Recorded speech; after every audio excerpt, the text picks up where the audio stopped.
Now, I will say the word abortion all the time, which is important because we have big groups. Too, yeah. We have big groups who like to do things like, you know, only 3% of what Planned Parenthood does is abortion. That's how I say that sentence. Like, I don't apologize when I talk about it because it should be a part of basic health care. Imagine, I know the world doesn't work this way, but imagine that we get to a place where this isn't an issue that we have to struggle about, talk about. What's the headline that day in the pick the publication of your choice and the picture that goes along with it? Oh my God, women in the street celebrating? I don't know. Oh yeah, I could just picture it. All right, folks, welcome to Gimme 5. What you just saw was a glimpse into a show from Acronym TV. Somehow it's involved with the Young Turks Network. And basically, the host, Dennis Traynor Jr., had two women on, Kelly Carlin and Katie Klobuchar, and they were talking about what they call the Catholic war on women. All right, of course.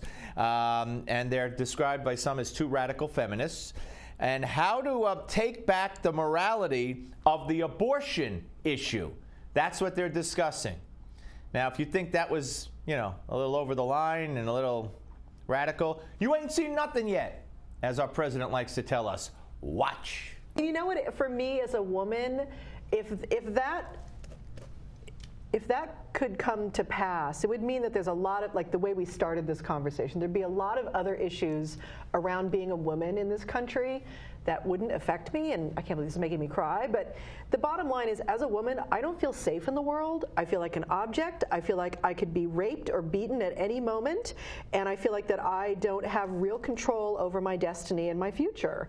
And I have to feel ashamed of my body and who I am. If I could wake up and know that my culture no longer thought those things about me, oh my God. It'd be amazing, wouldn't it? The world would be such an incredible place because women could actually feel the power they have to help solve the problems that this planet is facing right now.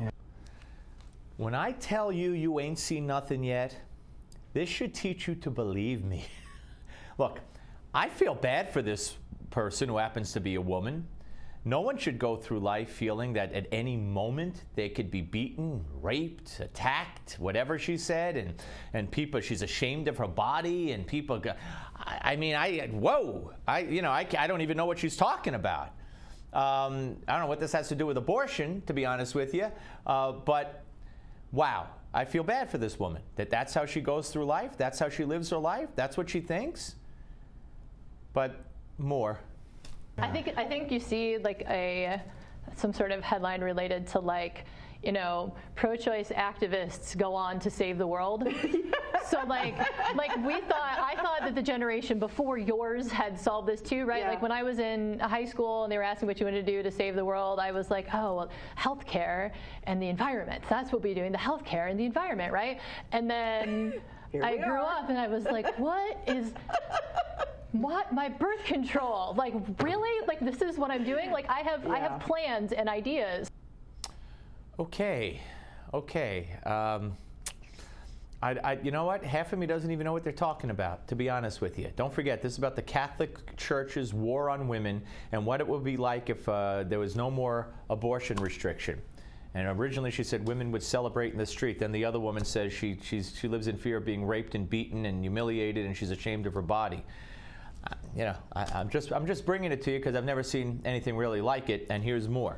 Like, if we can take the morality of this issue back and stop letting the bumper sticker right have it, and like start talking about it unapologetically and unashamed, whatever that means to you, whether that means carrying the abortion on demand without apology sign, whether it just means walking around saying, I'm single and I enjoy sex and I will not apologize for that either. Like, whatever it is within this movement, there's a place for whatever part of the issue is like moves you. All right, you see, she likes sex and abortion on demand, and she ties them together because to the radical left and the feminists, the wackos like her, it's all about, hey, freedom, baby, it's my body. I love sex, I'll have sex, and if it means a baby, I'll get rid of it.